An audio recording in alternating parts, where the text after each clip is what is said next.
warahmatullahi wabarakatuh. Waalaikumsalam. Alhamdulillahirabbil alamin. Wassalatu wassalamu ala asrafil anbiya'i wal mursalin habibana wa nabiyyana wa sayyidana Muhammadin sallallahu alaihi wasallam wa ala alihi wa ashabihi wa man tabi'ahum bi ihsanin ila yaumiddin. Wa ba'd. Qala Allah Ta'ala fi kitabihil karim. A'udzu billahi minasyaitonir rajim. Bismillahirrahmanirrahim. Ya ayyuhalladzina amanu taqullaha haqqa tuqatih wa la tamutunna illa wa antum muslimun. Wa qala Allahu azza wa jalla aidan wa 'allama Adamal asma'a kullaha. Wa qala Rasulullah sallallahu alaihi wasallam man salaka tariqan yaltamis bihi ilman sahalallahu lahu bihi tariqan ilal jannah. Wa qala aidan antum a'lamu bi umuri au bi amri dunyakum. Amma ba'd fa inna asdaqal hadits kitabullah wa khairal huda huda nabiyyu sallallahu alaihi wasallam.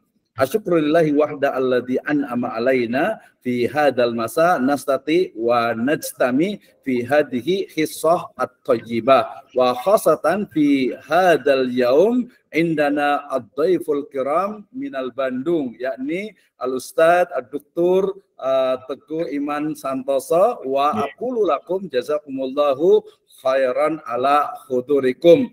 Wa fi hadhihi hissah thayyibah aqulu lakum jazakumullahu khairan wa syukran katsiran ala khudurikum fi hadhihi barnamij insyaallah al-mubarak. Actually, I am extremely happy today because we can discuss about a part of our religion.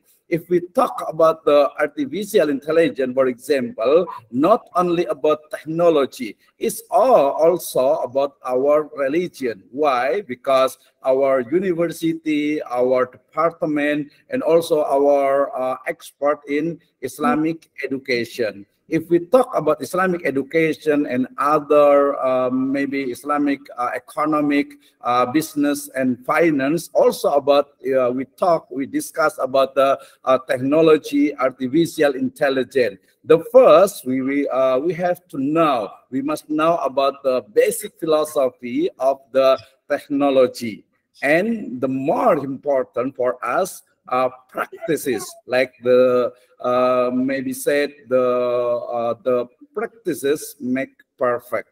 Ya, terima kasih atas kehadirannya Ibu dan Bapak sekalian, sangat luar biasa sekali. Saya tersanjung sekali bisa menghadirkan my inspiration Bapak Teguh Iman Santoso PhD yang sangat luar biasa sekali, sangat menginspirasi sehingga waktunya mungkin jangan terlalu banyak-banyak saya berbicara ya. Intinya adalah terima kasih, hatur nuhun, jazakallah khairan sudah hadir di media kami, baik itu di P3M Yastid Sirajul Falah, kemudian juga di Pusat Studi Muamalah dan Ekonomi Syariah, termasuk juga di Pusat Studi Kurikulum Pendidikan Agama Islam. And today we will talk about how to write article or journal article using artificial intelligence. Ini menjadi topik yang menarik yang harus ya mahasiswa terutama di prodi ya pendidikan agama Islam level magister ya untuk memahami how to write-nya, apalagi zaman sekarang dengan ChatGPT, dengan Bard, dengan Bing and other application ya kita harus memahaminya. Baik. Menghemat waktu, saya berikan waktu sepenuhnya. Nanti kalau yang belum kenal, silakan browsing, surfing di internet, ya type Teguh Iman Santoso PhD, the famous person I think in Indonesia and in the world. Ya, baik. Terima kasih. Menghemat waktu, saya persilakan kepada Bapak Teguh PhD untuk memberikan pemaparannya terkait dengan bagaimana cara menulis ya, baik itu artikel jurnal ataupun juga tesis, terutama nanti ini yang siap-siap sudah mau tesis menggunakan artificial intelligence atau kecerdasan buatan. Kepada beliau Bapak Teguh Iman Santoso PhD kami persilahkan. Tafadhol, mangga. Bismillahirrahmanirrahim.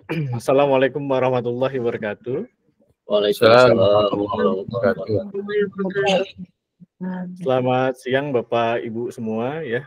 Terima kasih banyak ya sudah meluangkan waktunya ya, di mana Bapak Ibu saat ini masih berkegiatan, tapi masih sempat meluangkan waktunya untuk belajar bersama-sama dengan kita, ya. Semoga ya amal ibadahnya ya dibalas dengan barokah ilmu dari yang atas, ya. Amin. Ya. Amin. Oke, tidak berpanjang waktu mungkin ya, saya akan memaparkan beberapa slide dulu ya.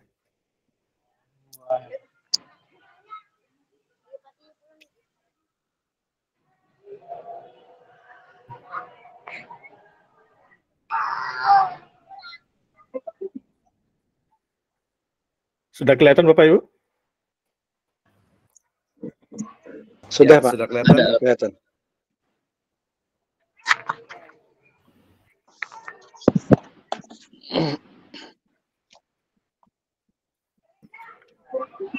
Oke, sebenarnya ide ya saya secara pribadi ya nge-share suatu keilmuan ini mengoptimalkan AI ini datang bermula dari keresahan para dosen-dosen Fakultas Ekonomi dan Bisnis Telkom ya sekitar setahun yang lalu.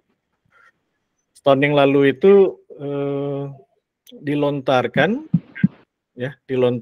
beberapa masukan ya ke dalam grup mengenai suatu teknologi yang katanya, ini masih katanya ya karena kita belum tahu ya, bisa menyamai dengan manusia ya, bisa menyamai dengan manusia ya. Mulai sejak itu kami di sini ya sesama dosen ya mulai berlomba-lomba untuk mencari dan mendalami bidang ini ya, tak terkecuali saya ya, saya pun baru 1 tahunan ini ya menggunakan yang namanya artificial intelligence ya, itu mulai kerasa kerusuk ya, ada yang mencari kemana ya, ada yang mencari kemana, termasuk saya juga ya, saya juga termasuk yang giat mencari pengetahuan ini ya. Alhasil ya pencarian ini ya membuahkan suatu titik terang ya, di mana saya harus bertapa gitu ya istilahnya bertapa ya beberapa bulan ya untuk menemukan AI yang tepat ya, artinya ada satu AI ya yang sangat tepat yang bisa Bapak Ibu pakai di dalam penulisan artikel jurnal ilmiah ya. Tapi sayangnya 2 hari ini saya coba 2 hari ini, pagi tadi sama pagi kemarin itu masih bermasalah ya. Tapi tak apa-apa ya, Bapak Ibu akan saya beritahukan ya. Tapi yang penting di sini adalah sebenarnya apa sih kegunaan dari AI pada umumnya. Oke. Ya, ini adalah beberapa sertifikat ya, di mana saya ikut mencari dengan ahlinya ya. Salah satu pegiat AI ya di Indonesia adalah Prof. Wisnu Jatmiko ya. Dia begitu gencar ya mendengung-dengungkan AI ya, justru juga dia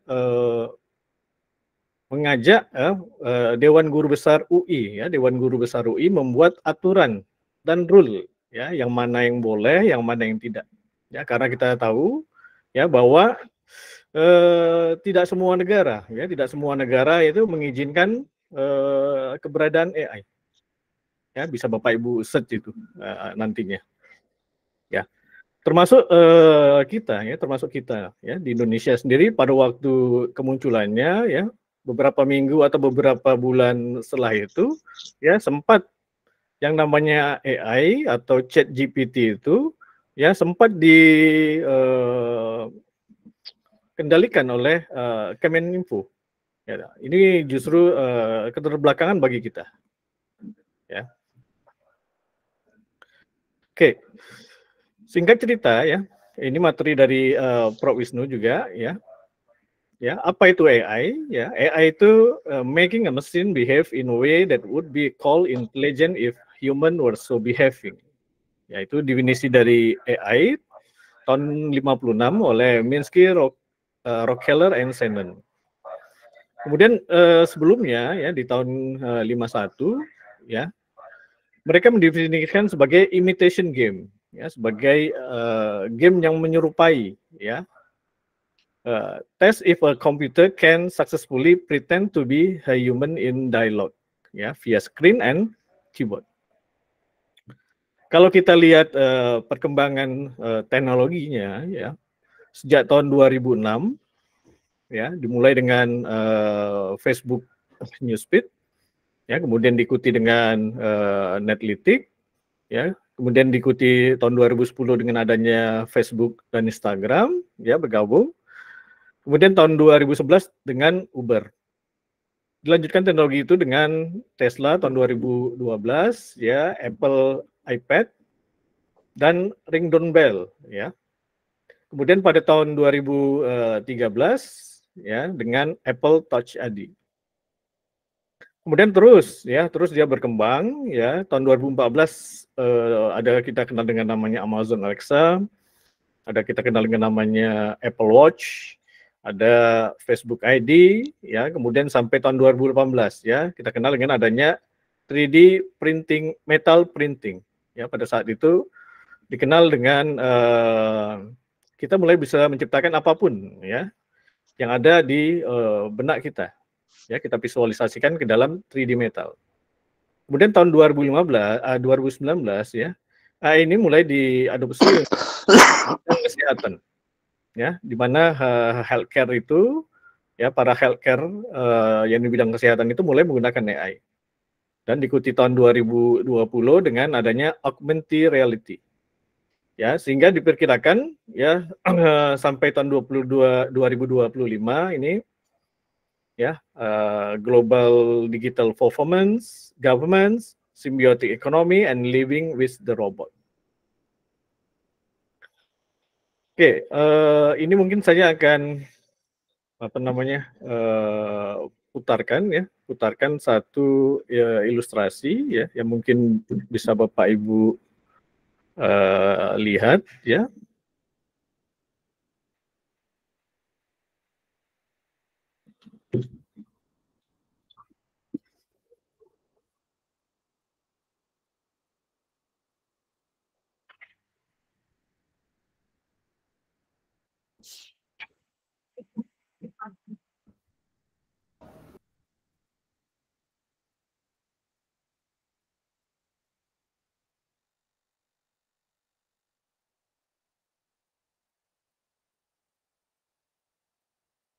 Ya, kedengaran suaranya Bapak Ibu ya?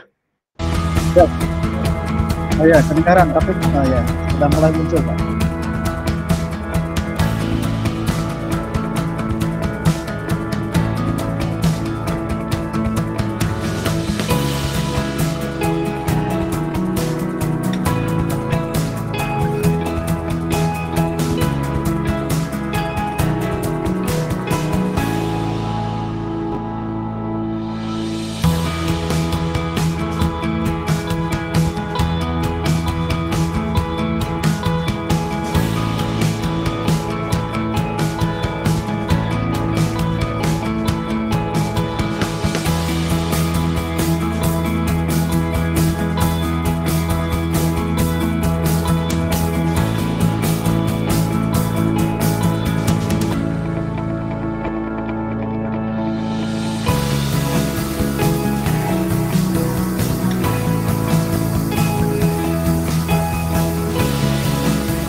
Oke.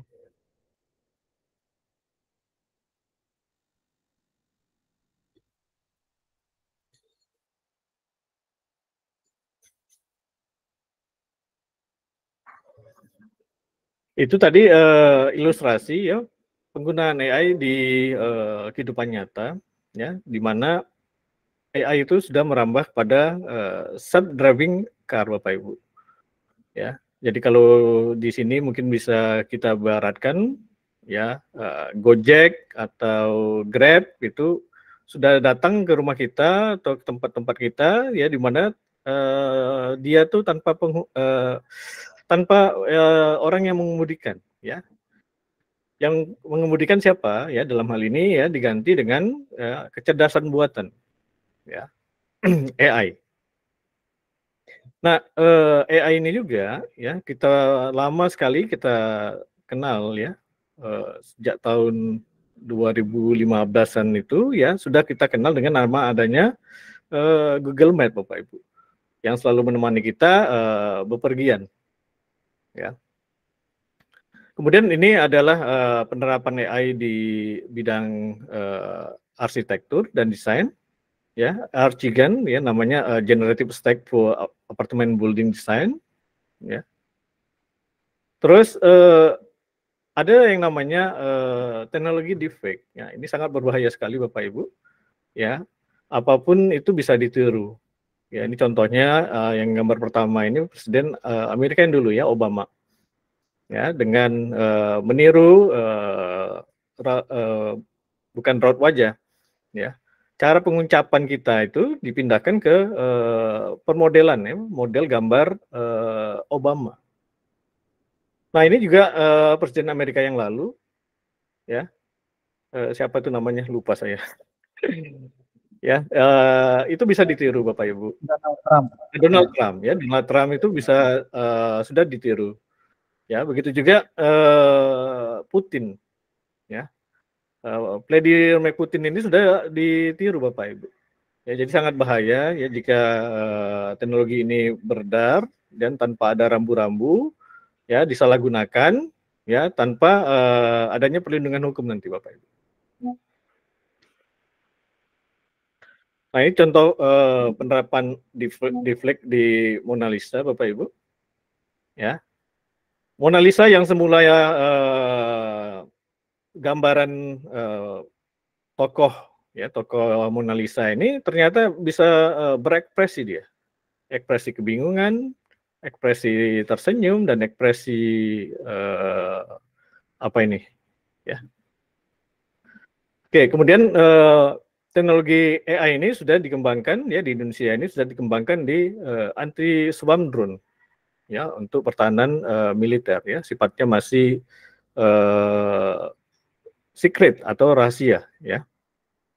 Juga dikembangkan untuk battle ya, battle simulation ya. Jadi bisa Bapak Ibu bayangkan nanti ke depannya itu yang berperang itu bukan kita lagi ya, tapi sudah diturunkan ya awak-awak drone itu Bapak Ibu.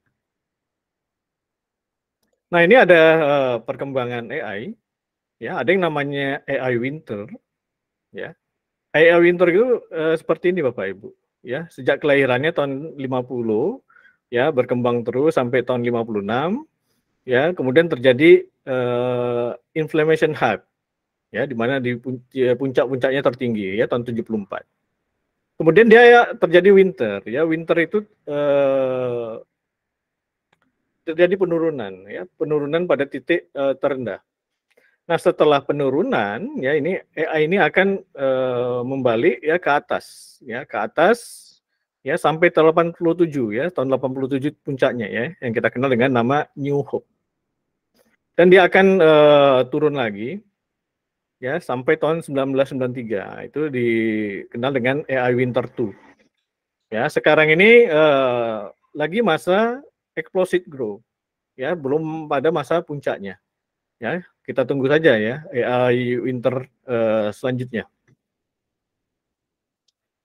Nah, ini ada perkembangan chatbot ya dari waktu ke waktu. Ya, dari tahun 50 dikenal dengan Turing Test ya.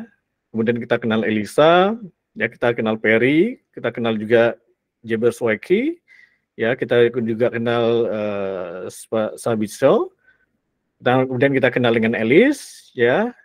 Tahun 2001 kita kenal dengan Smart Child, ya. Kemudian ada IBM Watson tahun 2006.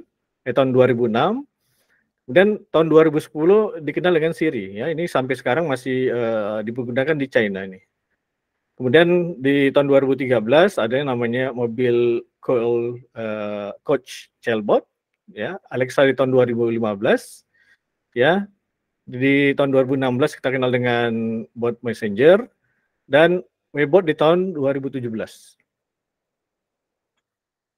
Nah, ini perkembangan AI dari waktu ke waktu, ya, dari tahun 47 sampai tahun 2020. Ya, bisa Bapak Ibu lihat, ya, dari waktu ke waktu, ya, sampai dia bertransformasi menjadi ChatGPT-4. Ya, yang terbaru sekarang adalah ChatGPT-4. Nah, ini juga gambaran sekilasnya. Nah, ini ada yang dinamakan dengan ChatGPT Service. Ya, bisa Bapak Ibu baca, ya, untuk language generation, question and answering, text completion, language translation, summarization. Dan ChatGPT, ya, juga sudah dikenal, ya, di kalangan akademika, ya. Dia lulus US Medical License Exam dan juga lulus Law School Exam, ya, dengan nilai sekitar 70-80, ya. Artinya, ya, kecerdasan buatan ini sudah hampir menyamai manusia, ya, walaupun belum perfect, ya. Itu gambaran sekilas mengenai AI, Bapak Ibu. Ya, mengenai metodologi, ya, bukan bermaksud menggurui Bapak Ibu, ya, ini cuman sekilas saja saya menyampaikan, ya. Ya, ini yang di slide-nya Prof. Wisnu tadi, ya. Oke, yang paling penting, ya, yang paling penting bagi Bapak Ibu sekalian adalah disclaimer mengenai etika. Ya, etika dalam penggunaan AI atau yang sekarang kenal dengan nama ChatGPT, ya, sebenarnya AI dan ChatGPT ini mempercepat pekerjaan dua pekerjaan, yang simple dan repetitif. Ya, yang simple itu pekerjaan yang sangat mudah, ya, sangat mudah dan berulang-ulang. Ya, jadi yang pekerjaan yang sangat mudah dan berulang-ulang inilah yang dibantu oleh sebenarnya AI itu. Ya, bukan pekerjaan yang rumit, Bapak Ibu. Ya. Kemudian untuk membantu menemukan ide atau teman diskusi kita, ya, untuk brainstorming, ya.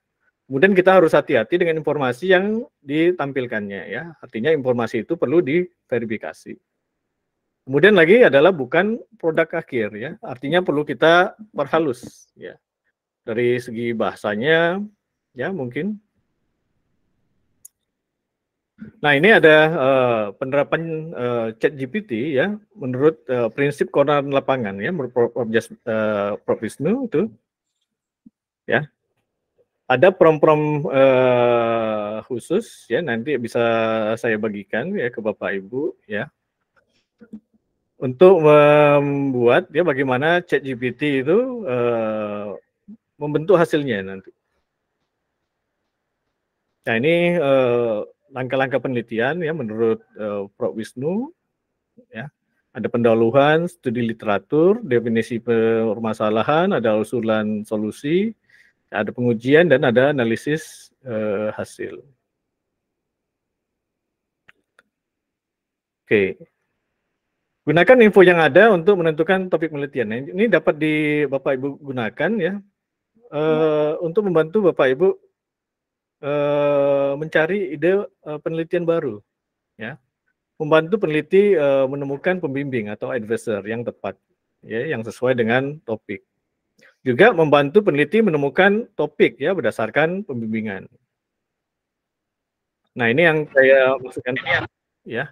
Ada beberapa prinsip, ya, beberapa prinsip yang harus memenuhi syarat koran lapangan. Koran lapangan ini adalah singkatan, ya. Bentar, ya.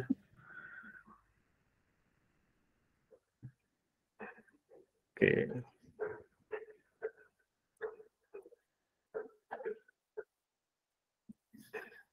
Nah, ini sudah kelihatan Bapak Ibu?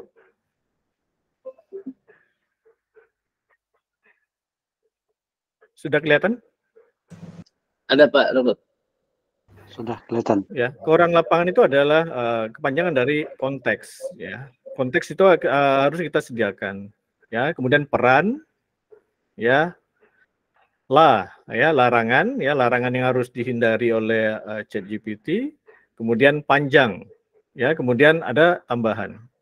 Jadi kalau prinsip ini sudah kita terapkan, ya, di berbagai pencarian kita, ya, insya Allah, ya, akan tepat pencarian yang akan dilakukan oleh misalnya ChatGPT ini.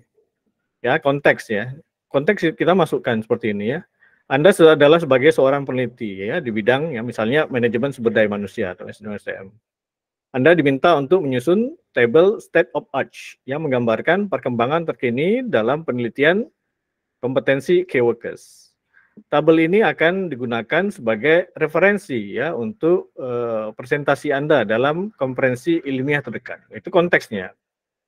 Kemudian ada peran, ya, peran sebagai peneliti, ya, tugas Anda adalah menyusun tabel, ya, yang mendokumentasikan penelitian-penelitian terkini, ya, di bidang, ya, bidang apa kita masukkan, ya, kompetensi key workers, ya, yang berasal dari jurnal internasional yang bereputasi.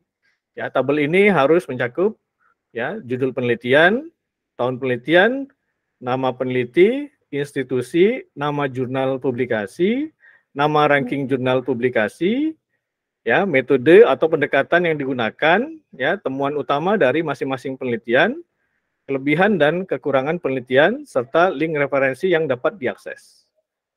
Ya, kemudian ada larangan yang harus kita ChatGPT hindari, ya. Harap hindari menyertakan penelitian yang tidak relevan, ya, dengan bidang kompetensi key workers, ya. Pastikan semua informasi yang disertakan dalam tabel adalah akurat, ya, dan sesuai dengan perkembangan terbaru dalam industri. Kemudian panjang, ya. Buatlah tabel yang mencakup setidaknya 10 penelitian terkini di bidang kompetensi key workers, ya. Setiap entry dalam tabel harus dijelaskan secara singkat dalam 1 atau 2 kalimat. Yang terakhir adalah larangan. Larangan berisi, ya, Anda dapat menyertakan referensi atau sumber-sumber terpercaya yang mendukung, ya, setiap penelitian dalam tabel. Juga cantumkan tren atau temuan umum yang mungkin dapat ditarik dapat ditarik dari hasil penelitian tersebut. Oke, saya lanjutkan lagi, ya.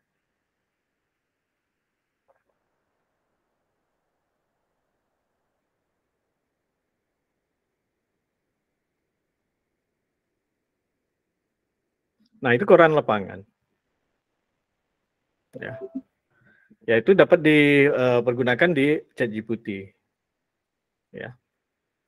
Ini contoh kita mencari celah penelitian atau research gap.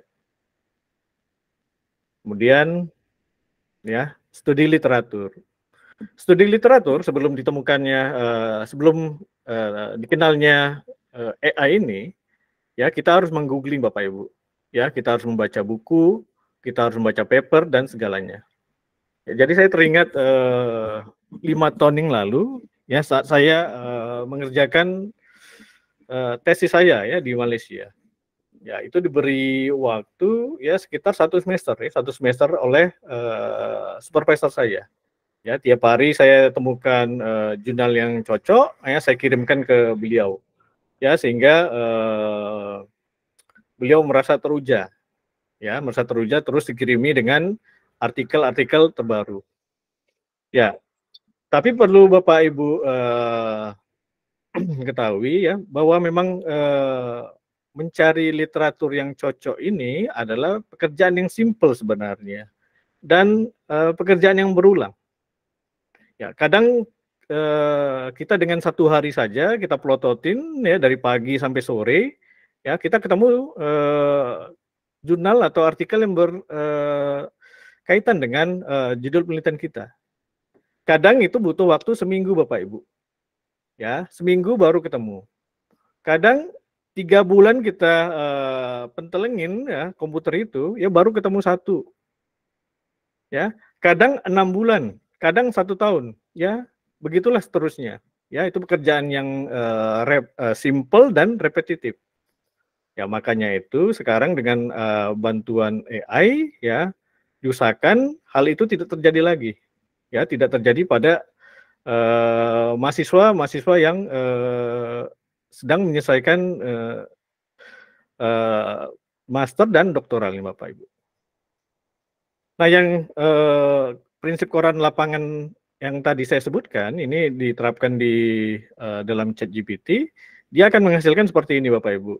Ya, kolom ada jurnal name, ada tahun publishnya, ada paper, ada algoritma, ada database, ada datasheet, result dan link.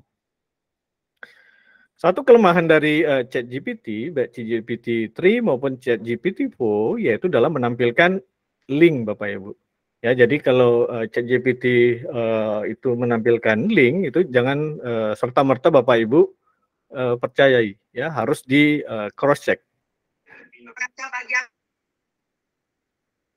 Nah, ini contoh studi literatur dengan adanya ChatGPT.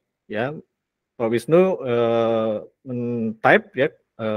Promnya ya, my research topic is object tracking. Can you give me the 5 key publication that I should be read? Ya, tampilkan dia. Ya, ini sekilas saja ya Bapak Ibu. Ya, sampai pengujian mungkin pengujian metode ya sampai evaluasi. Yang mau saya sampaikan ya bahwa ya conclusion-nya itu we are not competitive with AI. Ya, it's not a man versus machine. It's man with machine versus man without. Data and intuition are like horse and rider, and you don't try to outrun a horse, you ride it. Ya, itu menurut Pedro Domingos, ya, profesor dari Computer Science Engineering di University Washington. Sekian dulu Bapak Ibu. Ya, mungkin ada pertanyaan. Saya kembalikan ke moderator mungkin. Ya, terima kasih Pak Teguh Iman Santoso ya. Luar biasa sekali. Tadi Ibu dan Bapak sekalian, ya singkat padat tapi bikin penasaran gitu ya. Mulai dari tadi tentang ini kayaknya baru setengah langkah ini ya, baru setengah langkah sehingga kemudian saya pikir wah ini harus banyak yang nanya nih ya. Terima kasih untuk yang sudah hadir juga. Di sini ada tetamu kita juga dari Oku Timur ya, ada Pak Alfianto. Terima kasih sudah hadir juga ya. Kemudian juga yang lainnya ya, ini terutama yang teman-teman yang sedang menyusun untuk tesisnya. Tadi sudah disebutkan ya. Pak Teguh Iman ya terkait dengan historinya, kemudian juga contoh yang ada di ChatGPT-nya gitu ya. Nah, mungkin kita kasih kesempatan dulu nih teman-teman semuanya, sengaja ya kita buat agar lebih banyak pertanyaan supaya nanti agar istilahnya itu bisa kita diskusikan ya. Cukup banyak. Wah, ini kita kasih kesempatan kepada Prof. Wahyu Eko Prasetyanto. Ini marganya sama dengan saya, Misno dengan Santoso juga ya, pakai O nih. Silakan Prof. Wahyu, kita bisa diskusi nih.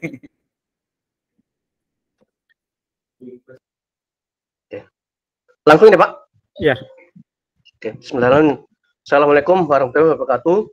Waalaikumsalam warahmatullahi wabarakatuh. Yang Bapak-bapak semuanya, terus terang saja sejak kemunculan AI ini memang terus terang bagi saya pribadi menjadi sebuah pemicu bahwa sebenarnya kita dapat lebih produktif selaku dosen dalam menulis, mestinya seperti itu, sehingga tidak layak kalau kemudian seperti tadi yang Pak Teguh sampaikan bahwa dia dimusuhi itu tentu saja nggak bijaksana. Nah, langsung saja pada pertanyaan praktisnya Pak Teguh, apa yang kita butuhkan kan sesungguhnya adalah bagaimana prompt praktis dari menulis artikel itu. Sebab ada sih kemarin ikut di beberapa tempat itu ada yang hanya menulis saja, dia mengatakan cukup dengan satu prompt, jadi kayaknya impossible deh. Sebab saya juga nyoba beberapa kali nyoba juga nggak mungkin bikin artikel kok 1 kali prompt jadi itu kan.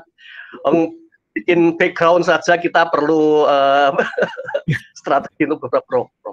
Mungkin itu Pak Teguh yang terutama bagi saya pribadi, clue bagaimana prompt yang betul-betul precise sehingga mulai dari awal sampai akhir itu bagaimana. Mungkin itu Pak Teguh, terima kasih. Assalamualaikum warahmatullahi wabarakatuh. Waalaikumsalam warahmatullahi wabarakatuh. Silakan Pak Teguh langsung, ini langsung ke jantungnya ini ya. Silakan Pak Teguh. Begini Pak Wahyu ya. Saya juga sebenarnya merasa kurang puas ya, berguru dengan Prof. Wisnu Jatmiko, ya, di mana dia hanya memberikan 1-2 prompt ya, yang bisa kita bilang 1-2 prompt.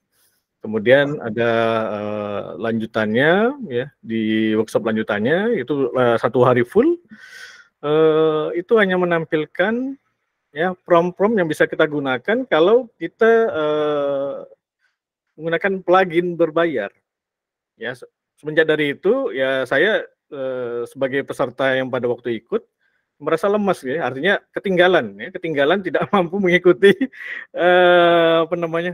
gerak langkah Prof. Eko.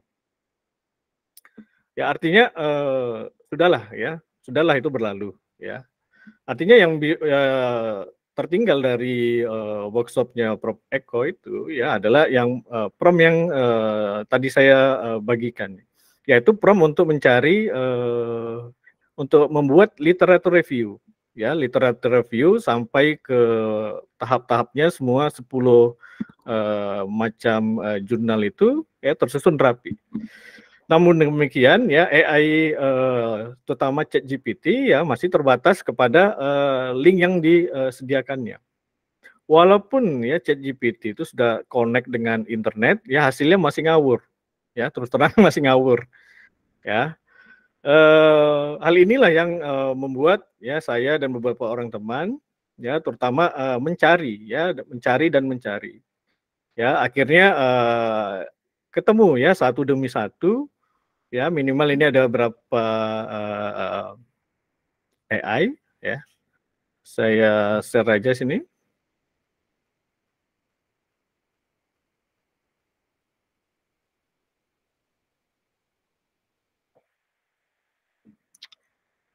Ya, yang pertama kali yang yang saya temukan ya, yaitu AI yang bersifat semi otomatis Bapak Ibu. Ya, semi otomatis artinya ya AI ini butuh bantuan dari kita. Ya, butuh bantuan dari kita untuk masukkan input. Yaitu namanya AI Perplexity ya, Perplexity AI. Ya, AI ini sebenarnya AI berbayar ya, tetapi ada versi trialnya Bapak Ibu. Ya. Yang kedua ya, yang sangat powerful itu yang diakui dunia ya, yaitu Site AI. Ya, Site AI ini ternyata mampu mencarikan mampu membantu kita ya mencarikan literatur atau jurnal-jurnal yang bersangkutan atau yang berkenaan ya dengan tempat Bapak Ibu. Ya. Jadi AI inilah yang digunakan oleh peneliti-peneliti dari luar ya maupun dari Indonesia ya untuk mencari literaturnya ya, nanti kita coba nanti ya. Kemudian sebenarnya ya hari ini saya mau mempraktekkan satu AI ya yang itu bisa dibilang paripurna ya, tetapi 2 hari ini juga dia macet ya Bapak Ibu. Ya mungkin karena terlalu banyak, dia pusing juga dia. Ya namanya Genie AI. Ya Genie AI ini ya sempat saya pakai malam hari itu ya diskusi sama Pak Misno ya. Saya sempat buat 3 artikel dengan bantuan Genie AI. Ya, sebenarnya Genie AI ini ya yang mau saya bagikan ke Bapak Ibu ya kalau tidak macet. Ya, ternyata macet ya di Bapak Ibu ya. Terpaksa hanya bisa saya tunjukkan gambarnya saja. Ya. Begitu Pak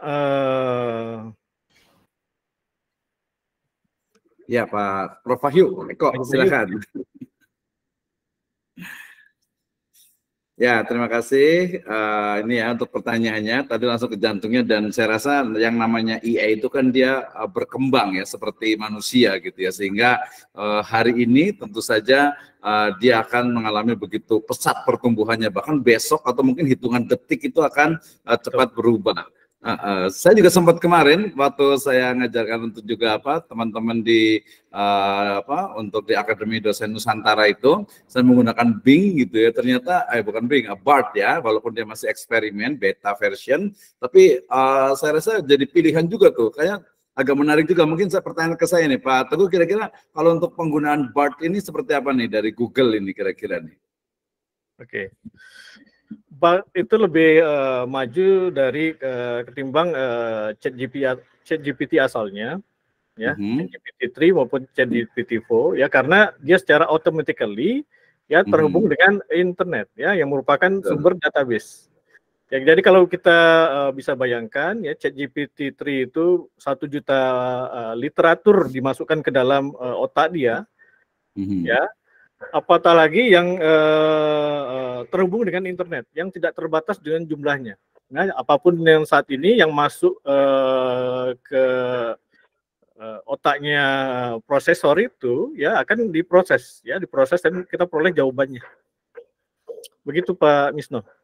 Oke, iya betul ya. Jadi kemarin karena memang ketika itu saya coba gitu dan ternyata luar biasa sekali gitu. Bahkan ketika untuk mencoba untuk membuat abstrak gitu ya dalam sebuah jurnal ataupun tesis, itu ternyata dia memberikan minimal itu 3 versi gitu ya. 3 versi yang menurut saya amazing gitu ya, sangat amazing sekali. Demikian juga ketika membuat sebuah outline gitu ya, dia ada pilihan-pilihan. Kalau ChatGPT kan biasanya dia hanya satu pilihan, dia beberapa versi yang sangat memungkinkan gitu ya. Nah, tapi tentu saja nih tadi beberapa kekurangan yang tentu saja dia juga adalah bukan human ya, bukan manusia gitu ya. Baik, Prof, kita masih lanjut dulu. Kita berikan kesempatan untuk yang bertanya ya. Silahkan boleh raise hand ya untuk kita menanyakan tentang ChatGPT. Nanti lebih detail, mudah-mudahan kita nanti masih ada waktu nih Pak Teguh, Pak Teguh ya, untuk next time gitu ya, mungkin lebih detail lagi. Kita berikan waktu kepada Bapak Dian Hidayat ya, silakan. Ini mahasiswa di Magister Pendidikan Agama Islam State Sirajul Falah. Silakan Pak Dian. Alhamdulillah, syukran Pak Dokter. Bismillahirrahmanirrahim. Assalamualaikum warahmatullahi wabarakatuh. Waalaikumsalam warahmatullahi wabarakatuh. Pak Dr. Teguh, mohon izin bertanya. Tadi saya terkuatkan dengan pertanyaan dari Pak Dr. Misno ya, terkait dengan Bard. Karena beberapa waktu ke belakang saya kan sering mendengar bahasa Bard itu dari Pak Dr. Misno gitu kan. Penasaran saya cari gitu kan. Ternyata saya coba untuk membuat sebuah penelitian referensi gitu ya. Saya kebetulan saya diminta teman buat jadi referensi bikin tesis. Ya saya sambil belajar gitu kan. Saya coba ke situ. Cuman di pikiran saya gitu ya. Dan karena saya di State Sirajul Falah juga di Fakultas Pendidikan gitu ya. Ada mungkin agak berbenturan dengan nurani gitu ya. Mungkin ini hal yang harus saya tanyakan kepada Pak Dokter semuanya. Secara etika keilmuan, ketika kita menggunakan AI ini untuk penelitian yang kita lakukan, apakah itu sah-sah saja atau misalkan kurang begitu sah karena alasan apa gitu, seperti itu. Mohon maaf dan terima kasih, itu mungkin pertanyaannya. Oke, terima kasih Pak Dian. Ya, saya jawab Pak Wisnu. Ya, silakan langsung Pak Teguh. Jadi sesuai dengan yang terbaru ya, minggu lalu ya, Prof. Wisnu mengadakan workshopnya ya ke Dewan Guru Besar UI ya.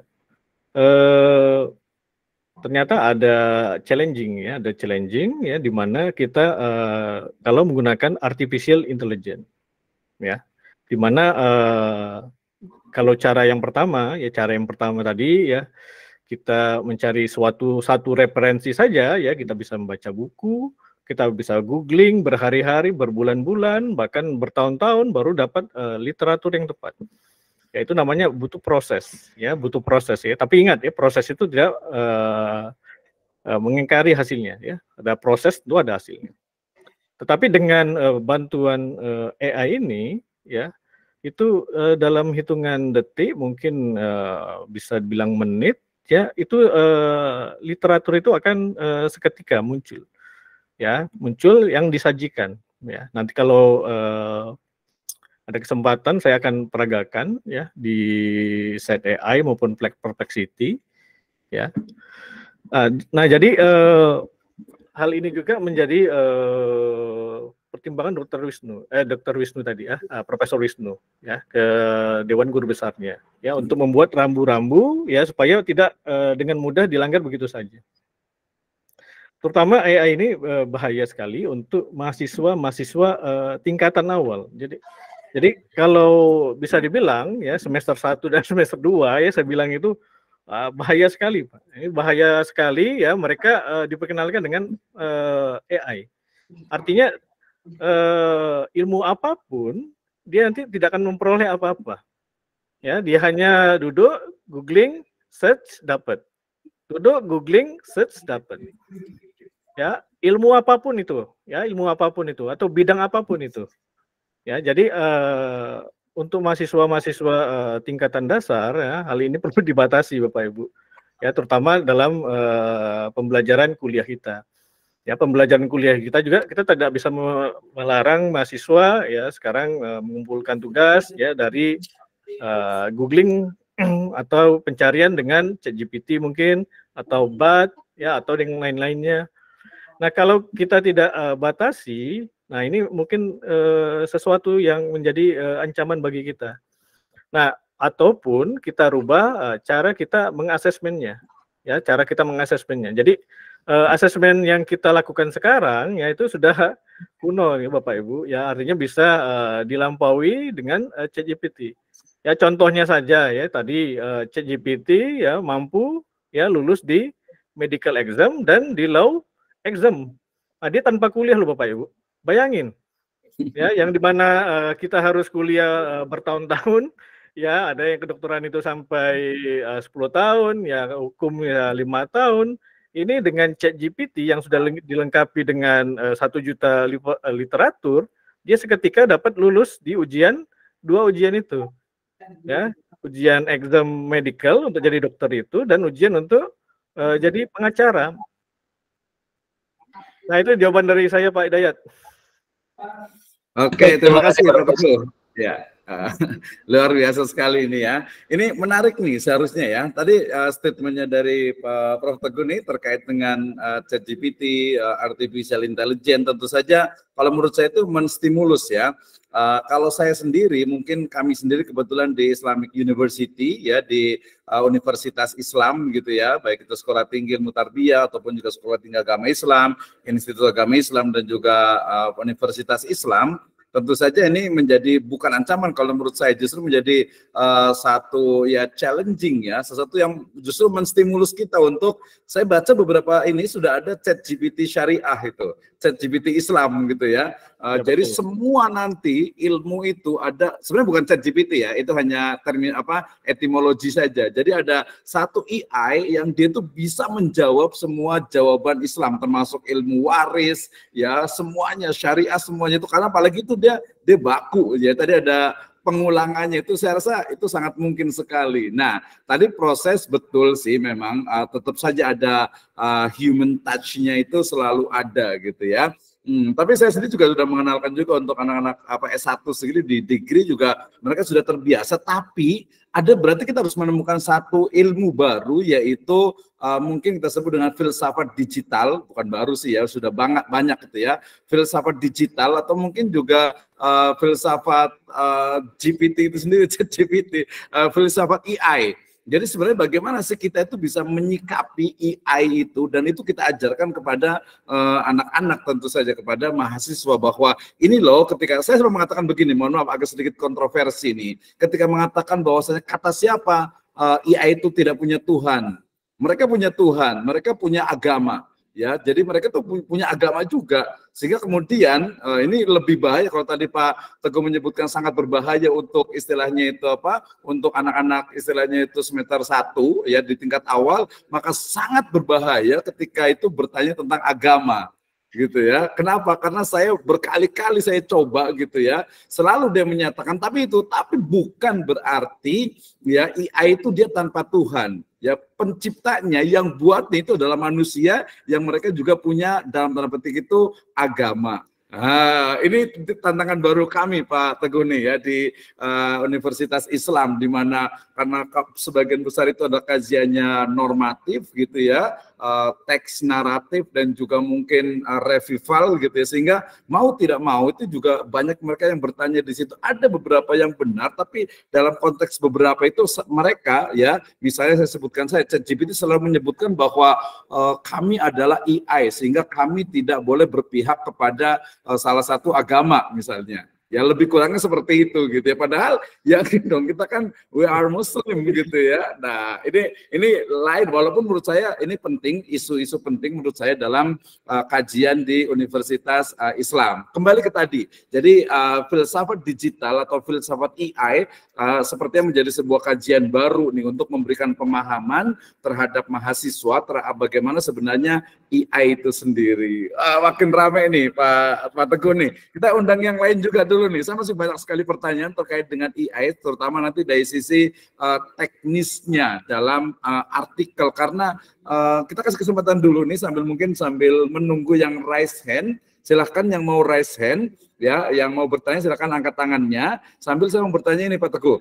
Jadi selalu ada yang mengatakan, sebenarnya saya itu tidak setuju gitu ya, ketika mengatakan bahwasanya AI itu tidak bisa dijadikan referensi. Ya, AI itu dia tidak bisa sampai kepada detail satu referensi atau satu citasi dari sebuah jurnal.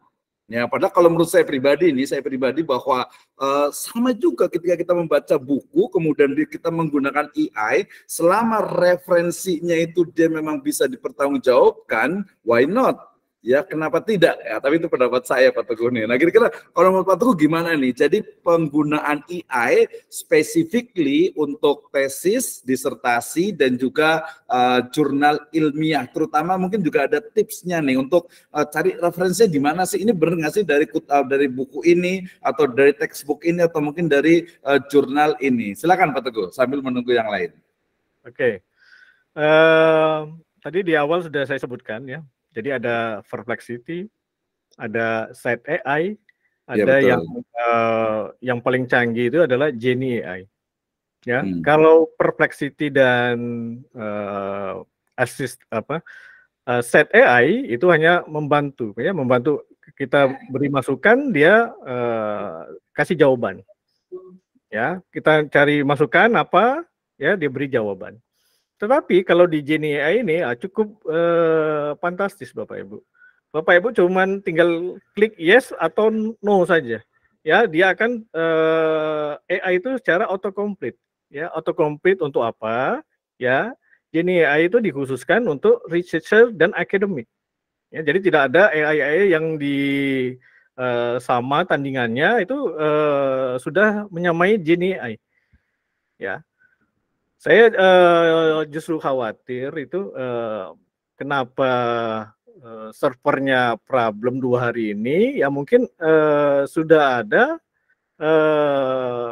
yang mulai menyamai ya kemampuan dengan Genie AI Bapak Ibu. Ya, ini kita tunggu saja ya, kita tunggu beberapa hari ini atau beberapa waktu ini ya, kita lihat ya apakah sudah ada yang menandingi Genie AI. Jadi untuk Bapak Ibu sekalian pahami, ya, Genie AI ini merupakan AI autocomplete sebenarnya dia. Ya, dia melengkapi tulisan kita. Ya, kita cukup memberikan satu topik bahasan, ya. Terus kita bisa perintahkan dia untuk membuat outline.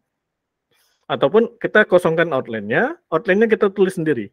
Ya, apa yang mau kita buat, ya, sesuai dengan template sama jurnal itu.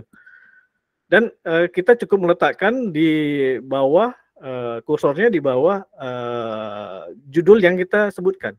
Maka dia akan menulis sendiri. Ya, menulis sendiri, ya, dia berhenti, kemudian ditanya ke kita, apakah setuju apa tidak. Kayak kalau setuju kita accept saja. Ya, kalau tidak setuju kita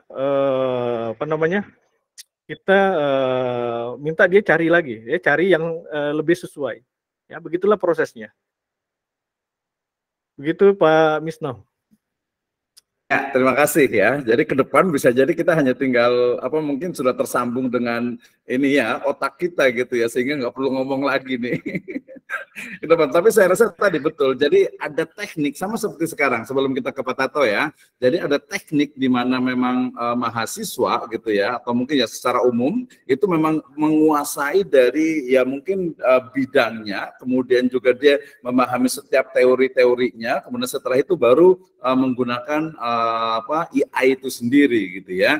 Misalnya tadi dalam konteks misalnya education misalnya, Islamic education misalnya, ketika dia menganalisis, ketika dia ingin membuat sebuah teori baru gitu ya, menemukan sebuah novelty baru, otomatis kan dia harus menguasai itu ya, sehingga ya membacanya itu tetap ada, kemudian juga paraphrase-nya dalam konteks yang sifatnya itu sendiri itu juga ada, sehingga kemudian ya AI ini saya sangat dalam artian itu sangat open sekali, ketika mungkin ke depan bisa jadi gitu ya, bisa jadi itu memang bukan menggantikan, tetapi peran manusia itu tetap ada juga gitu ya. Oke, kita berikan waktu kepada Pak Tato Sugio Pranoto ya, ini senior saya di banking nih. Silakan Pak Tato.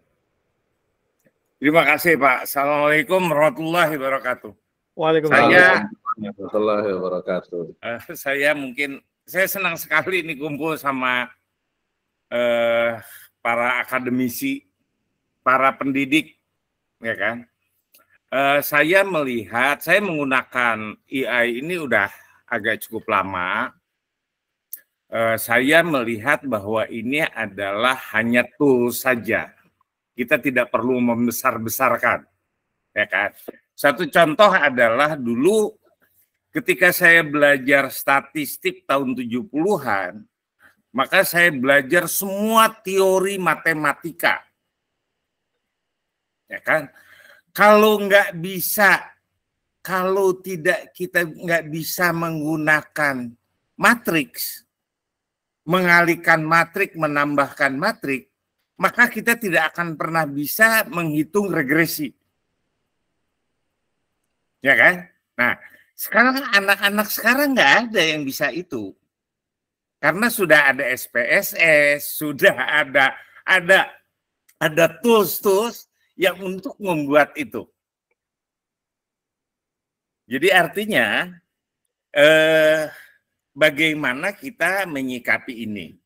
Jadi saya ingin coba memesan sama para pendidik ini, mungkin kita harus merubah pola pendidikan kita. Ya kan? Saya tetap berprinsip seperti dasarnya awal bahwa etika adalah satu hal yang harus diutamakan. Ya kan, apalagi kita sebagai umat yang beragama, jadi kita menetapkan bahwa yang pertama tadi karena bicara Tuhan, ya kita akidahnya kita harus tegak, ya kan, jangan gara-gara ChatGPT akidah kita digoyang-goyang gitu kan, nah ini nggak boleh, nah ini harus diberikan fondasi di awal pendidikan, mungkin di awal prasekolah sampai ke perguruan tinggi, sehingga ketika dia ada di perguruan tinggi akidahnya tidak goyang dengan model apapun ke depannya. Itu yang pertama. kemudian syariahnya. Ya kan, syariahnya juga kita harus lurus, kita harus memahami syariah-syariah, mana yang boleh dan mana tidak boleh. Yang ketiganya adalah tentang akidah, yaitu etika itu. Ya kan? Nah, jadi saya juga, anak saya kebetulan juga sedang nyusun skripsi. Saya sarankan untuk menggunakan AI itu, tapi bukan semata-mata menjiplak apa yang dihasilkan AI itu. Dia tetap harus membuat perbandingan dengan AI yang lain, dia harus baca literasi yang lain, sehingga dia bisa menghasilkan suatu karya yang original. Jadi AI itu alat bantu. Itu menurut saya, Pak. Ini sekedar komentar aja, Pak Dr. Misno. Terima kasih. Oke, terima kasih Pak Senior nih ya, luar biasa sekali nih. Ini kalau saya biasanya menyebut beliau itu generasi baby boomer akhir, milenial awal ini ya, sehingga sangat luar biasa kontribusinya. Tapi ya termasuk ya tadi ya sudah terbiasa menggunakan dan open. Tapi kalau saya sendiri mungkin karena agak sedikit berbeda generasinya, saya lebih cenderung dia sebenarnya bukan hanya tool, bahkan ke depan bisa jadi AI itu bisa jadi, mohon maaf ini agak sedikit kriminal gitu ya, dia bisa jadi akan membunuh seseorang dengan jarak jauh tadi ya, dengan adanya drone, dengan adanya berbagai kecerdasan buatan, bisa jadi dengan mudah seseorang itu membunuh orang lain dari jauh. Nah kalau positifnya berarti bisa jadi dengan misalnya tadi Pak Tato menyebutkan tentang akidah, nah ini yang penting, jadi peran dari agamawan ya, jadi makanya ada mungkin nanti ada, kalau ada Pak Tato ini di Bank Syariah, nanti ada BART Syariah, ada ChatGPT Syariah gitu ya, dimana ketika dia bertanya konteksnya itu adalah ya Islamic civilization, Islamic science gitu ya, yang berbasis tentu saja yang rahmatan lil alamin gitu ya. Ini pendapat saya sih, tapi mungkin kita kembali ke our main speaker lah ya. Silakan Pak Teguh, mungkin ada komentarnya nih. Ya, betul. Saya setuju dengan pendapatnya Pak Misno ya. Jadi tidak harus kita buat perbandingan ya, kalau kita sudah menggunakan ChatGPT katakanlah AI itu. Ya, yang paling penting itu adalah dasar ya, dasar ide ya. Kemudian adalah analisa ya yang tidak bisa dibuatkan oleh ChatGPT. Ya, ChatGPT hanya untuk membantu menempel kiri kanan yang masih bolong-bolong saja. Ya, yang masih bolong-bolong, yang masih belum teratur ya, dia tampal ya, bagaimana mendapatkan literatur yang tepat ya. Ya, di depan sudah saya sebutkan bahwa sebenarnya ChatGPT ini ya membantu pekerjaan yang simple dan repetitif, itu saja sebenarnya. Ya, pekerjaan yang simple dan repetitif ini akan menjadi sesuatu yang blunder bagi kita. Ya, kita harus melototin monitor itu selama 6 bulan. Nah, itu kan tidak mungkin Bapak Ibu. Kita harus melototin selama 3 bulan, itu kan tidak mungkin. Kita harus melototin itu selama 1 minggu, ya, tidak bergerak, itu tidak mungkin. Atau kita melototin selama 1 hari saja, itu pun tidak mungkin. Ya, tapi saat ini ya sudah dimungkinkan ya dengan bantuan AI ini ya mencari literatur atau referensi yang dibutuhkan ya, itu hanya dengan hitungan detik saja Bapak Ibu. Ya, nanti kita peragakan ya Pak Mister. Oke, ya boleh nanti Pak Teguh sambil diperagakan, kita masih ada waktu sekitar 10 menit ya.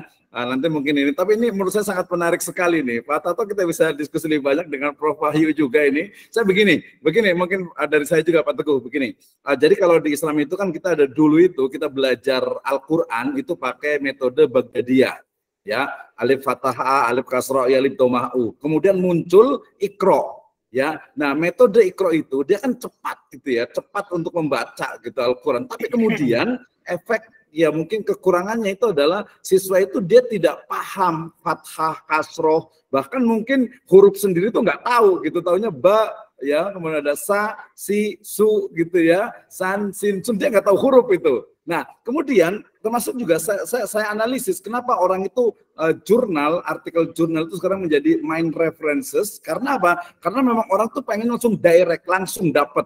Nah, kemudian juga sekarang tren real video, video pendek. Kenapa video pendek? Karena orang tuh memang instan, pengen cepat, langsung gitu ya, langsung ke jantungnya. Makanya saya juga prediksi sekarang mungkin kalau boleh ini ya, jadi tesis disertasi ke depan itu mungkin hanya 10 halaman, 15 halaman. Ya tesis itu, saya cerita ke teman-teman itu, tesis itu ke depan paling hanya 15 halaman, nggak perlu ratusan halaman gitu ya, karena isinya toh juga teori-teori orang lain semuanya di bab 2 misalnya gitu ya. Bisa jadi hanya 15 halaman. Nah, maksud saya adalah bahwa perubahan AI, ya saya juga lebih cenderung AI itu dia bukan, memang betul awalnya basicnya adalah tool, tapi dia bisa menggerakkan gitu ya, bahkan dia mungkin bisa menjadi satu ini sendiri gitu ya, seperti ya film-film fiksi itu ke depannya gitu. Nah, maksud saya adalah ketika orang itu tadi misalnya SPSS, sekarang itu dengan pakai Lisrel, dengan Evius, orang itu sudah nggak perlu lagi tahu bagaimana cara manual menghitungnya, regresinya misalnya, penting sudah jadi. Nah, mungkin ini pendapatnya gimana nih Pak Teguh nih tentang apakah nggak perlu lihat ininya, tapi langsung hasilnya, tapi itu menjadi tren generasi Z dengan generasi Alpha atau mungkin Beta ke depan nih. Ada komentar juga ya, silakan Pak Teguh, sambil saya bacakan nanti dari Pak ini nih. Betul sekali Pak Wisno ya. Jadi intinya itu ke depannya ya, contohnya itu Pak Wisno ambil ya, video real ya. Jadi orang zaman sekarang ini ya, generasi muda ini atau generasi sekarang ini ya maunya yang serba instan. Ya, serba cepat. Ya, serba cepat itu apa alat yang dibutuhkan ya? Itu programmer itu menciptakan program-program ya yang semuanya ada basis otaknya ya. Otaknya adalah AI ini atau ChatGPT ini. Ya, jadi kalau saya ya, kalau dari saya sendiri ya berpendapat ya bahwa ya semester awal itu masih perlulah proses ya, masih perlu dipoles ya, semester 2 sampai semester 4. Nah, semester 5 itu mulai diperkenalkan jadi sudah boleh. Jadi mereka sudah mempunyai dasar keilmuan yang cukup tangguh ya untuk menganalisa lingkungan realnya bagaimana. Itu jawaban dari saya mungkin Pak Wisno. Oke, baik, terima kasih ya, luar biasa sekali. Saya nggak puas ini ya, masih perlu banyak sekali. Nanti next juga kita undang Pak Prof Wahyu Eko nih untuk berbicara nih, kayaknya dari face-nya nih luar biasa nih ilmunya ini ya. Mudah-mudahan bisa dipertemukan, apalagi Pak Wahyu kayaknya nggak tahu di mana tinggalnya Pak Wahyu. Saya di Yogyakarta. Oh iya, jauh ya, Wong Jowo. Baik, terima kasih Pak Wahyu. Jadi ini beliau kami di Asosiasi Program Studi Magister Ekonomi Syariah. Ya, beliau senior ini di program studi ini. Ya baik, artinya gini, jadi ketika bicara tentang AI ke depannya ini, saya yakin seperti kita mengutip juga dari berbagai jurnal, dari berbagai buku ya, dengan konsep AI ini saya rasa sangat terbuka sekali selama memang tadi mungkin ada semacam standarisasi dan juga ya sama dengan validitas dari sebuah data, kredibilitasnya juga. Itu kan yang penting di situ sebenarnya. Yang penting mereka bisa membuktikan itu. Kemudian tadi kalau saya sendiri memang justru dari semester 1 itu mereka memang sudah dikenalkan jadi beriringan. Artinya bahkan ketika saya masuk kelas itu biasanya selalu silakan HP-nya dibuka, buka Google, buka Bard, buka ChatGPT dan sebagainya, tanya. Nah, pasti mereka akan secara tekstual membaca. Nah, disitulah baru kita sampaikan bahwa oh itu adalah teksnya seperti itu. Tapi apa pemahaman Anda mengenai hal ini gitu ya, sehingga kemudian ya mereka tetap pendidikan. Tapi itu memang sebuah level ya yang mungkin perlu dilalui. Baik, masih 5 menit Pak Teguh ini ya, luar biasa sekali. Mungkin ada yang mau bertanya, silahkan. Ya, 1 kali 5 menit lagi kita kasih kesempatan untuk yang bertanya. Silahkan. Oh, ada Pak Ahmad, silakan yang ingin bertanya. Langsung saja, 2 menit ya. Siap. Terima kasih Pak Dr. Misno. Assalamualaikum warahmatullahi wabarakatuh. Waalaikumsalam warahmatullahi wabarakatuh. Pertanyaan saya sebenarnya sih standar, karena saya sebagai pengguna ChatGPT yang biasa dipakai di perkuliahan atau di tempat-tempat biasa yang saya sharing untuk berbagi ilmu, khususnya ke Pak Dr. Wahyu atau Pak Dr. Teguh yang tadi memaparkan materi. Pertanyaan saya sih Pak. Saya salah satu pengguna ChatGPT yang biasa menulis artikel bahan perbandingan. Nah, kalau memang standarnya ada, saat dijelaskan karena sebagai pengguna takutnya ilmu yang saya sampaikan dengan sharing di ChatGPT itu kurang pas, tidak sesuai dengan etika yang dijelaskan tadi. Tolong diberikan gambaran aja standarnya seperti apa Pak, biar yang kita menggunakan aplikasi ChatGPT ini sesuai dengan penulisan yang ada standar di akademik. Itu aja. Terima kasih. Assalamualaikum warahmatullahi wabarakatuh. Waalaikumsalam warahmatullahi wabarakatuh. Terima kasih pertanyaan Pak Teguh terkait dengan standarisasi dan juga mungkin dari sisi badan pengawasan kalau seperti itu ya, makanya sempat ChatGPT itu sempat ditahan gitu ya. Seperti apa sebenarnya, atau mungkin juga termasuk prediksi ke depan itu kira-kira sekaligus closing remark sekaligus ya Pak Teguh, kira-kira seperti apa nih? Silakan Pak Teguh. Oke, saya share. Boleh. Ini 2 jam juga nggak selesai ini panjang ini, harus 1 semester kayaknya nih Pak Teguh ya. Jadi Genie AI ya, ini kebetulan 2 hari ini masih bermasalah ya. Ini yang dikhususkan untuk menulis academic writing. Ya, tidak ada AI yang menyamai sejauh ini AI ini. Ya. Supercharge your next research paper, ya, research and write your next paper with Genie AI, ya. Kemampuannya itu apa, ya? Kemampuannya itu ya serta merta ya dia plagiarism checker, ya. Secara otomatis dia akan membedakan dengan tulisan satu dengan tulisan lain. Dengan itu ya kita punya tulisan itu akan kata dia berjanji ya akan 10 kali lebih cepat ya dari biasanya. Dia juga in-text citation ya, artinya citation apa saja ya itu akan dicarikan dia. Ya, ini contohnya ya in-text citation ya. Jadi kita tinggal mengklik-klik saja Bapak Ibu ya, kita citation ya dia tampil ya. Kemudian kita accept ya, dia akan menerimanya. Kita cari citation lagi ya, citation yang kita inginkan akan tampil Bapak Ibu ya. Itu yang saya terangkan tadi, bahwa proses itu sebenarnya adalah proses yang butuh waktu. Ya, butuh waktu yang sifatnya simple dan repetitif Bapak Ibu. Ya. Jadi cukup didapatkan dengan bantuan AI ini. Juga AI ini sudah digunakan di Trusted University ya, ada Stanford, ya, ada Harvard, ada Cambridge ya. AI ini membantu Bapak Ibu untuk write, cite and edit ya.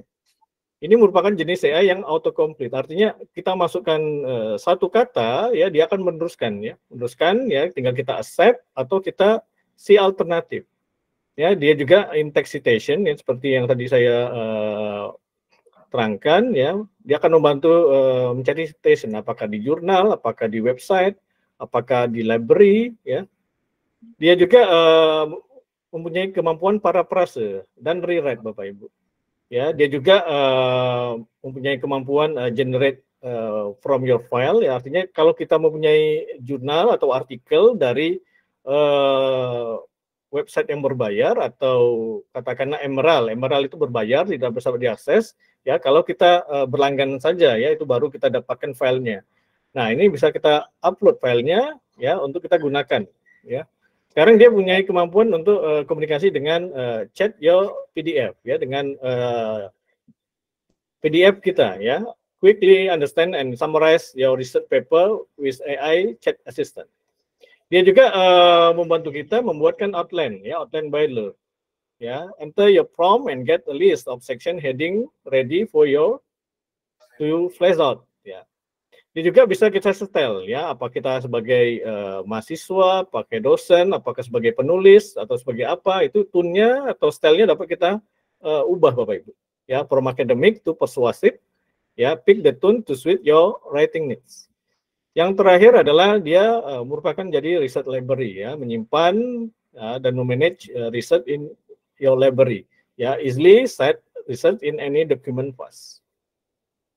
Itu dari saya Pak Misno. Oke, terima kasih, luar biasa sekali. Welcome to the future.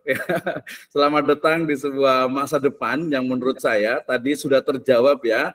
Pasti saya yakin tidak puas ini dan tidak puas dan pengen penasaran nih. Nanti mudah-mudahan Pak Teguh siap ya untuk next time kita buat program lagi yang lebih mungkin spesifik ya, terutama tadi menggunakan Genie AI. Jadi ini juga terjawab bagi teman-teman semuanya, terutama mahasiswa di program Magister Pendidikan Agama Islam State Sirajul Falah, terkait dengan gimana Pak, ChatGPT kan nggak bisa ada referensinya, BART juga nggak ada, kalau saya di BART ada juga gitu ya. Nah, kita sudah menemukan ada Genie AI yang bisa, termasuk juga ada beberapa yang lain juga yang berbayar itu dia lebih pro, tentu saya lebih profesional gitu ya. Artinya bahwa ya memudahkan, dan ini adalah eranya gitu ya. Jadi kalau ada yang dulu masih ingat sekali awal-awal itu beberapa profesor itu, guru besar masih menolak misalnya untuk referensi yang sifatnya digital.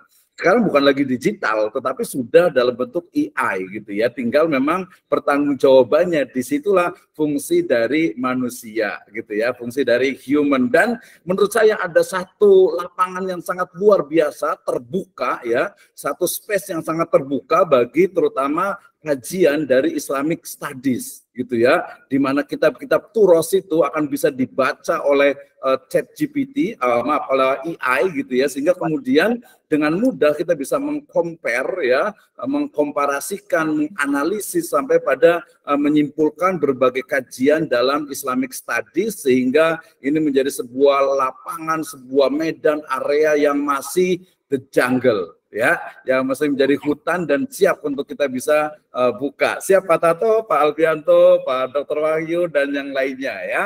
Baik, terima kasih.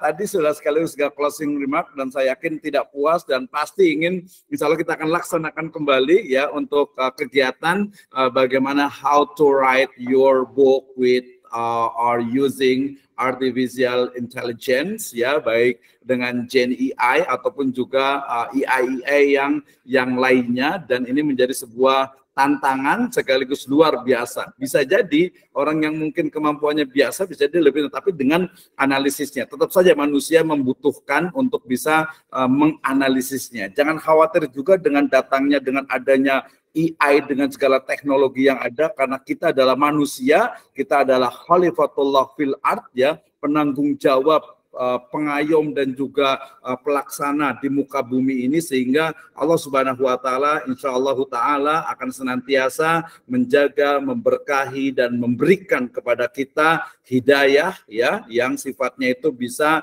menjadikan Islam rahmatan lil alamin dan tentu saja bermanfaat untuk semesta. Sekali lagi saya ucapkan terima kasih, jazakallah khairan, hatur nuhun kepada Bapak Teguh Iman Santoso PhD dan juga yang lainnya ya. Insya Allah kita akan jumpa lagi di pertemuan yang lainnya. Don't miss it. Saya kembalikan kepada MC kita Bapak Rendra Fakhrul Razi MPX. Silakan. Baik, Masya Allah, Alhamdulillah. Insya Allah luar biasa ya apa yang disampaikan tadi oleh Bapak Teguh Iman Santoso PhD, dan juga panduan dari Bapak Dr. Misno, luar biasa bagi peserta podcast kita kali ini. Masya Allah, bisa menghubungi kami, dari kami nanti untuk mungkin mendapatkan sertifikat gitu ya, sertifikat kehadiran maupun pertanyaan-pertanyaan lebih lanjut mengenai podcast kita kali ini ya. Mungkin ada selanjutnya, nah kita akan buat forum yang lain yang mungkin akan membantu mahasiswa kemudian peneliti untuk melanjutkan penelitiannya. Demikian Pusmesifa dan juga LPPPM STIT Sirajul Falah, Masya Allah sudah memberikan banyak hal manfaat bagi kita semua. Kita akhiri sama-sama podcast kita pada kesempatan siang hari ini dengan membaca hamdalah.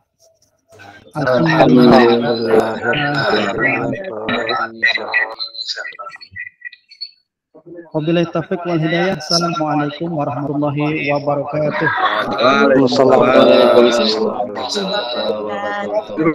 Terima kasih Mas Teguh, luar biasa sekali ini. Sama-sama. Ditunggu waktu berikutnya, insya Allah. Ya, terima kasih juga untuk yang lainnya. Sudah hadir itu ya. See you next program. Insya Allah. Oke,